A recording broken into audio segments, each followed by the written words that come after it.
অনেকবার অনেকভাবে চেষ্টা করার পরেও যাদের ভাপা পিঠা পারফেক্ট হচ্ছে না কিংবা নরম হচ্ছে না, তাদের জন্য আজকের আমার এই রেসিপিটি। আজকে যদি আপনি আমার ফুল ভিডিও টিপস এবং ট্রিক্স সহ দেখেন, তাহলে অবশ্যই আপনার ভাপা পিঠাও পারফেক্ট এবং তুলতুলে হবে। চলুন ফুল রেসিপিটি দেখে আসি। ভাপা পিঠা তৈরির জন্য প্রথমেই আমি চালের গুঁড়ি নিয়ে নিয়েছি 3 কাপ। অন্য আরেকটি বাটিতে 1 চা চামচ লবণ আর পরিমাণ মতো পানি গুলিয়ে নিচ্ছি। সেই পানি গুলিয়ে নিয়ে অল্প অল্প করে চালের গুঁড়ি উপরে ছিটিয়ে দিব এবং হাত দিয়ে মিক্সড করে নিব। এখানে আরেকটি টিপস রয়েছে, সেটা হচ্ছে আপনারা যদি শুকনো চালের গুঁড়ো নেন তাহলে হালকা কুসুম গরম পানি দিয়ে মিক্সড করতে হবে, আর যদি ভিজা চালের গুঁড়ি নেন তাহলে নর্মাল পানি দিয়ে মিক্সড করলেই হবে। অবশ্যই পানির পরিমাণটা বুঝে বুঝে অ্যাড করতে হবে। কিছু চালের গুঁড়ো এভাবে মুঠ করে ধরলে যদি গুড়গুড়িয়ে পড়ে যায় তাহলে বুঝে নেবেন আরেকটু পানির প্রয়োজন। যেই চালের গুঁড়িগুলো মিক্সড করে রেখেছিলাম সেই চালের গুঁড়ি এবারে চেলে নিব। চালার জন্য আমি একটি নেট ব্যবহার করেছি, চাইলে আপনার এখানে চালনি দিয়েও চেলে নিতে পারবেন। হাতের সাহায্যে প্রেস করে আমি এই চালের গুঁড়িগুলো চেলে নিচ্ছি। অল্প অল্প করে সব চালের গুঁড়িগুলো চালা হয়ে গিয়েছে, এবারে নেক্সট স্টেপে চলে যাচ্ছি। নেক্সট স্টেপের জন্য আমাদের এখানে রাইস কুকারের স্টিমটা লাগবে। স্টিমের উপর বিছিয়ে দেওয়ার জন্য একটা পাতলা সুতি কাপড় লাগবে, তাই সুতি কাপড়টা আগেই আমি একটু পানি দিয়ে ভিজিয়ে একটু চিপড়ে নিলাম। এবারে এই ভিজানো সুতি পাতলা কাপড়টা স্টিমের উপরে দিয়ে দিচ্ছি। হাতের সাহায্যে একটু প্রেস করে স্টিমের আকার দিয়ে দিচ্ছি। যেই চালের গুঁড়ি চেলেছিলাম সেই চালের গুঁড়ি স্টিমের উপর দিয়ে দিয়ে দিচ্ছি 1 লেয়ারের মতো।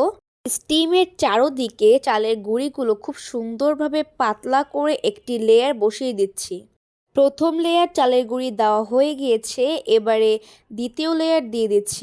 দ্বিতীয় লেয়ারের জন্য লাগবে হচ্ছে গুড়। আমি এখানে আখি গুড় দিয়েছি। আমি গুড়গুলো আগেই একটু ঝুরা ঝুরা করে কেটে নিয়েছি, তারপর সেগুলো একটু অল্প অল্প করে চালের গুঁড়ির দ্বিতীয় লেয়ারটা দিয়ে দিচ্ছি। আপনারা দেখেই কিন্তু বুঝতে পারছেন ভাপা পিঠা কিন্তু অনেকে অনেক প্রসেসে করে, কিন্তু আমি হচ্ছে সব প্রসেসেই করতে পারি, কিন্তু এই প্রসেসে আজকে আমি এই ভিডিওটা আপনাদের সাথে শেয়ার করছি। অল্প অল্প করে কিন্তু আখি গুড়টা সব দিকেই দিয়ে দিলাম। আর থার্ড লেয়ারে লাগবে হচ্ছে নারিকেল। নারিকেলও কিন্তু আমি থার্ড লেয়ারের সকল দিকে খুব ভালোভাবে দিয়ে দিলাম। শীতের সময় এরকম টেস্টি টেস্টি পিঠা খাওয়ার জন্য আমি সকল ইনগ্রিডিয়েন্টস ফ্রিজে রেডি করে রাখি, because I love winter and I love pitha. একে আমার মতো বর্ষাকাল আর পিঠা পছন্দ করেন অবশ্যই কমেন্টসে জানাবেন। আচ্ছা, এই দিকে আমি হচ্ছে আরেকটা লেয়ার দিয়ে দিলাম চালের গুঁড়ির। ফোর্থ লেয়ারে আমি সেম একই প্রসেসে চালের গুঁড়িগুলো চারোদিকে খুব ভালোভাবে দিয়ে দিয়েছি।